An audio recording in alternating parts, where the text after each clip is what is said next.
I'm James Deaker. I am the Yield Doctor, and today I'm going to be talking to Alanna Laforet about where AI is going and where it's going to have the most impact in digital advertising over the next year or two.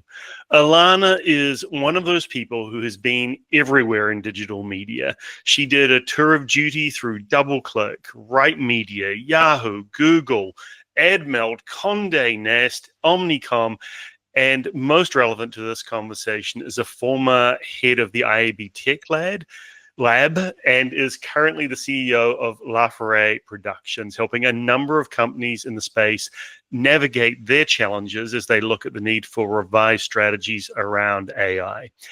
Alanna, as I read out all those companies, the most amazing thing is that you and I don't think ever worked at the same company at the same time. But regardless, welcome to the podcast and thank you so much for joining me. Thank you so much. And we have not worked together. It was just so crazy to me. But yes, thank you for having me. Excellent. We're going to get into speculation of where AI might go, but let's just start with what's actually happening on the ground right now. How would you describe the biggest ways that AI is transforming digital advertising right now? Yeah, oh goodness, what a topic. So everyone is in learning mode at the moment. I think the biggest transformation is on the planning side. There seems to be a big shift in thinking about ways to create media plans using AI tools, and also in tandem consolidating data for buying purposes. So that's interesting in and of itself.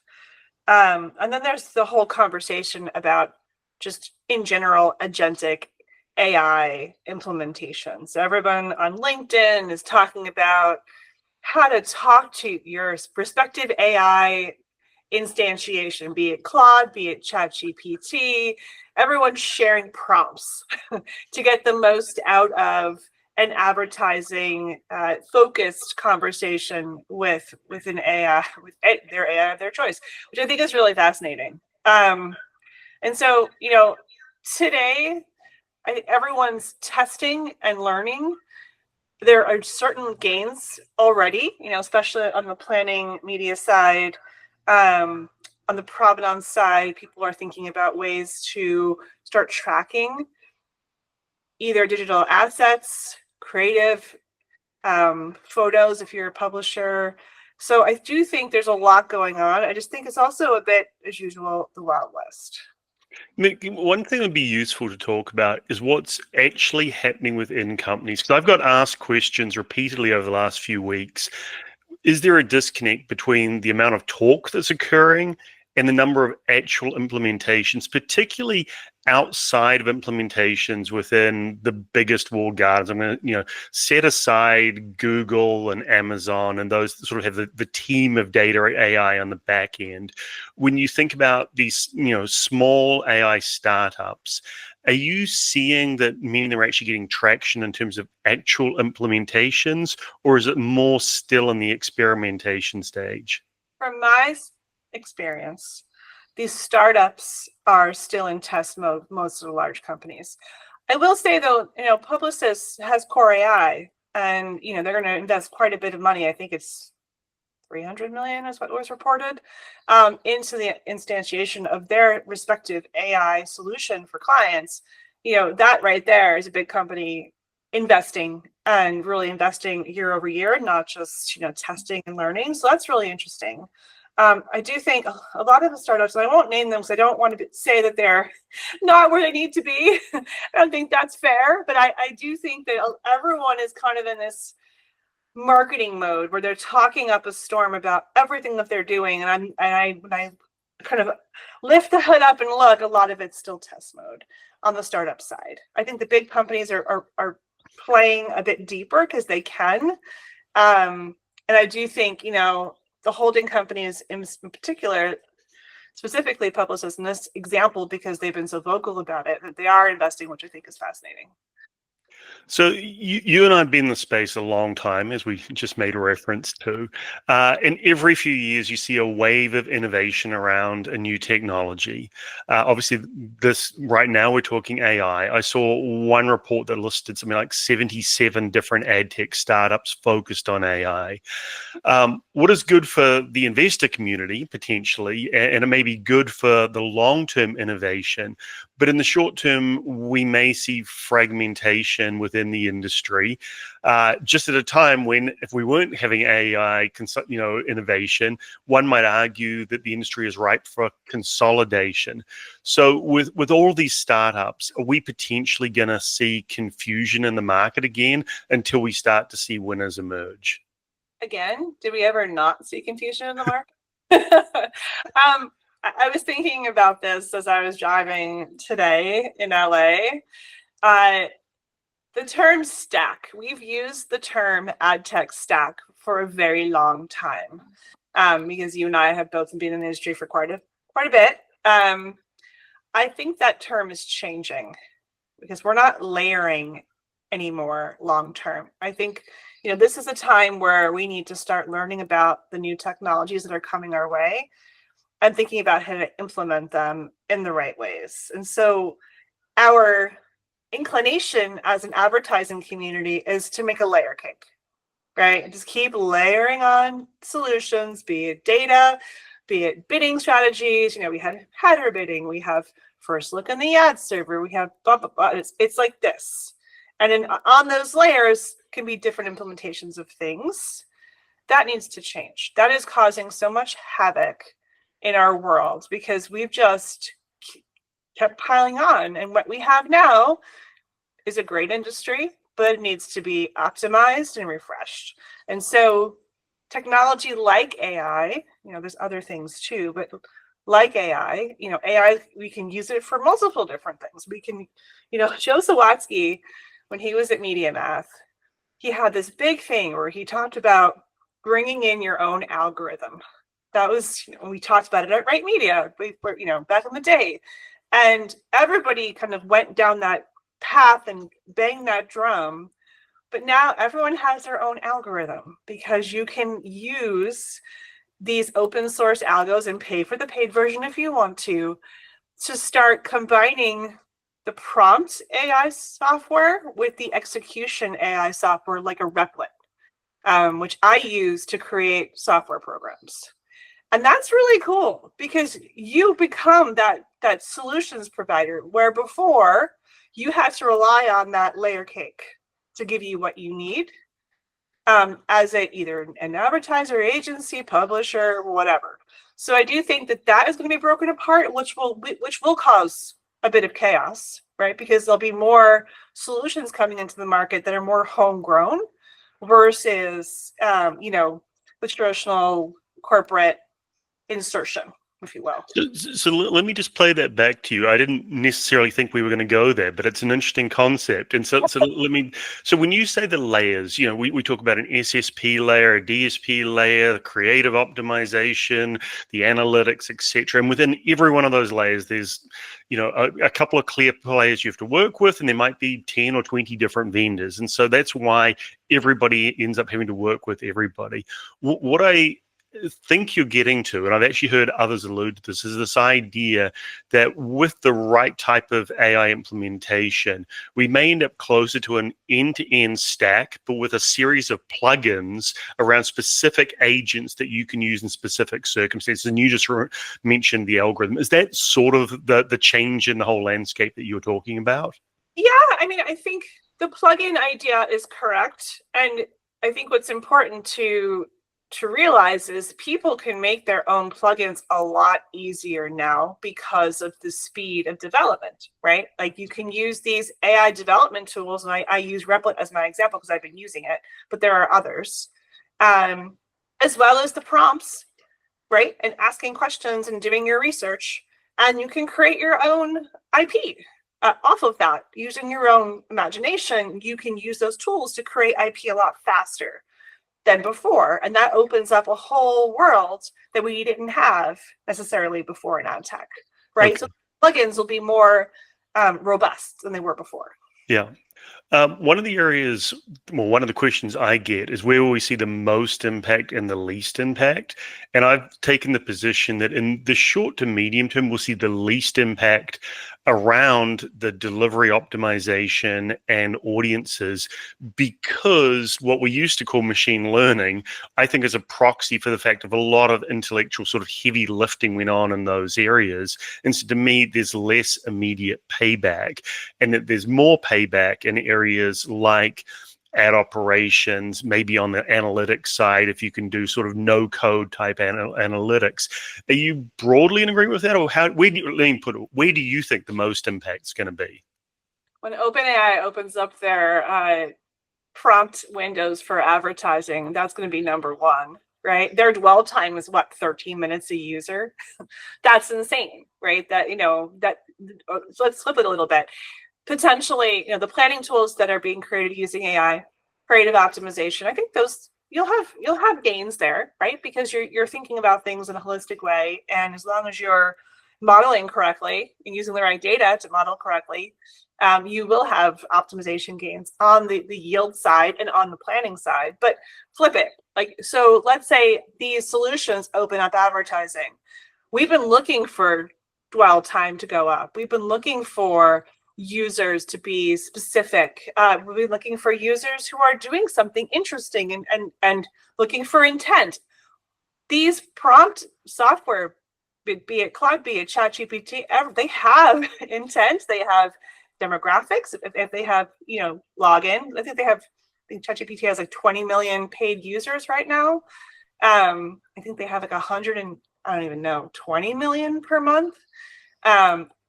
It's, I think that's where, from an advertising perspective, where the audience is going and what value can we as an industry bring to those audiences. And I think, that's a really fascinating conversation to have.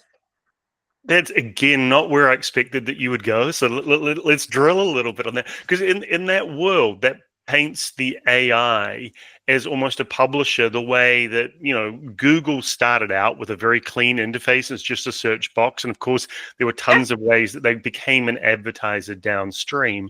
You're basically taking the position that as an aggregator of time and attention, the natural extension is actually as a publisher around the AI. Yeah. Yeah, I mean, 13-minute session times is amazing, right? No publisher has that. Maybe Facebook, maybe, right? But not in the same way. It's interesting. And then you have intent coming in because you're asking questions. Yes. All right. Again, I hadn't thought we were going to go there, but it is an interesting. I've got to assume, though, that at least in the short term, the advertising value may be less than subscription value. Although, again, interesting trade-offs there in terms of, especially for the people who aren't prepared to pay the $20 or $200 a month for the more advanced version. Might they be prepared to do that for an advertising and enhanced experience? Well, it's also the demographics. I mean, to play devil's advocate on my own comment, the demographics are 18 to 34 for the most part, right? The cool thing is it looks like females and males are split, identified as female and male, or split 50-50, which is interesting in and of itself. So there's that. But yeah, there's other conversation points around that, but I think it's interesting. Who's going to benefit the most when we think small players versus big players? That could be the small publishers versus big publishers, small advertisers versus big advertisers. I mean, you're taking the position that you're using AI yourself to develop programs, to develop product. You're not alone in that, and so. Are we going to see the democratization of a lot of the industry? Or, as we've seen so often, there's some democratization until the big walled gardens get involved and then they take over again. And maybe it's a new walled garden. Where does this go? I think democratization will not happen. I think what will happen, and I'll use my own experience, the minutia, the tedious tasks get easier, right? You can create workflows in a better way. You can create agents to help you do whatever task you want to accomplish, be it optimization or what have you, but you're teaching it if it's something that you want to create. You're doing research. Research becomes easier as long as you check your work, because part of the issue is hallucinations, right? You don't want to just rely solely on the answers you're getting, because God knows if it's correct. Which I've been burned before. I mean, I won't name the software product or the AI installation that we were using to test creative, but I had asked, or my husband actually asked it to sharpen a photo of our daughter, and it put an X into her. I'm like, no, that's not what we meant. But thank you for playing. So there is a ways to go. I do think what is going to be front and center, in my opinion, is the concept, yet again, of imagination. These tools open you up where you can start focusing on innovation as opposed to the minutia, building the rails that support your idea. Extrapolating on that, and again, because this is the Yield Doctor podcast focused on pricing and demand, if we think about who the sort of winners and losers are when it comes to advertising, AI overall, net positive or net negative for, I guess I'm going to say, the current digital publishers, because I could have just said digital publishers in general, leaving it open to new incumbents, but for the existing digital publishers, net positive or negative? I would say dangerous at the moment for publishers, because it depends. So we're talking about yields, right? Yes. And the publisher side, they're providing the supply, right? And the data, which I always differentiate in my head because I'm old school. There's a danger there of, yet again, thinking about supply as a multiplier and you optimizing to create more supply. And that's where I think we get into the danger area again. It goes back to like the old school notion of refresh tags, right? Like there needs to be, when a publisher is using any sort of algorithmic optimizations, there needs to be a thought towards quality. And I think it quickly could be that we yet again optimize towards mass consumption and mass impression volume versus quality, if that makes sense. It does, but let's go a little further, because there was a story I want to say last year, and it was Sports Illustrated, I want to say, got caught out publishing stories that were essentially AI generated, and they were crediting it as if it were a real person. Is that the type of example that you're talking about in terms of creation of content that may or may not be real, or are you going in a different direction? That's one aspect. And I think, by the way, in the Sports Illustrated example, they got in trouble because they did, to your point, they didn't slug it properly. If a publisher wants to create AI generated, we just had Decrypt, and that was publisher of Decrypt. We did have an AI column and we slugged it appropriately and it was fine. Everyone knew that it was generated by an algorithm and it was okay, right? But journalistic rules dictate you have to slug it. Yep. Right? So, as long as it's clearly marked, I think that's totally fine. You don't want to fool or defraud your user and your advertiser. So that's number one. But even one layer down, there's this whole notion of generated traffic and server and publisher impression farms, all that lovely stuff that we've talked about forever. You also could use algorithms and AI to do that, right? So you don't want to start generating impressions that are just utter useless nonsense as well. It's not talked about a lot, but I have to imagine, again, in the short term, we're going to see more of that, because this is making it easier to generate, content or users that look like they're human and they're not. And so it's the arms race between the fraudsters and the sort of the gatekeepers in terms of who really is human. And I've got to imagine that world's getting more difficult in the short term. Well, we've always had bots, right? As we all know. Now we have armies and agents of AI bots that could be consuming content and driving up impression volume. And that just needs to be talked about and added to all of the, the companies that watch fraud like Tag, and just have an industry conversation about it. What are you most excited about when we have? Because I know that you're excited to have this conversation. As we got into, it's such a multifaceted conversation, which I think, at least I'll speak for myself, why I've stayed in this industry is there are so many interesting problems. This adds a new layer onto it. What are you most excited about for the next year? I think this conversation illustrates why I'm so excited. When we kind of went all over the place, and we I think I surprised you surprised me with questions, and it's good because I think we're all, to your point, we're learning again, right?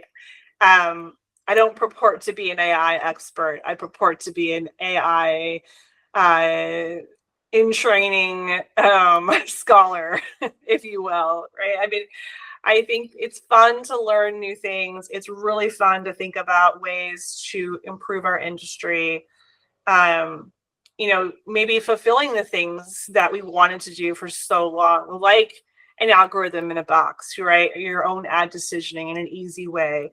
But there's barriers to entry too. So I think like one of the things that I'm also curious about is lowering the cost of all this, right? Because I think OpenAI pays like $5 billion a year to keep everything running. That's a lot. So, we're used to spending a lot in ad tech. We're used to tech debt. But I think that the opportunity is to A, be innovative, and B, lower that tech debt too. Alanna, I've enjoyed this immensely. If people want to find you, what's the best way? Either in real life, on the social media, or and we haven't even touched on the number of nonprofits that you're involved in. But what's the best way for people to track you? Oh my goodness. You can reach out to me on LinkedIn. You can reach out to me. It's Alanna at stillmagazine.xyz. Feel free to reach out. I'd love to continue the conversation with anybody who wants to chat about these things. I think it's really fascinating. And yes, I also run a farm. So if you're interested in farming, happy to talk about that too. I want to do some podcasts just on the other interesting things that people do with their lives, but I don't have space for that right now. But good luck with the farm and the farmers market, and have a good rest of your day. Thank you. Great chatting with you.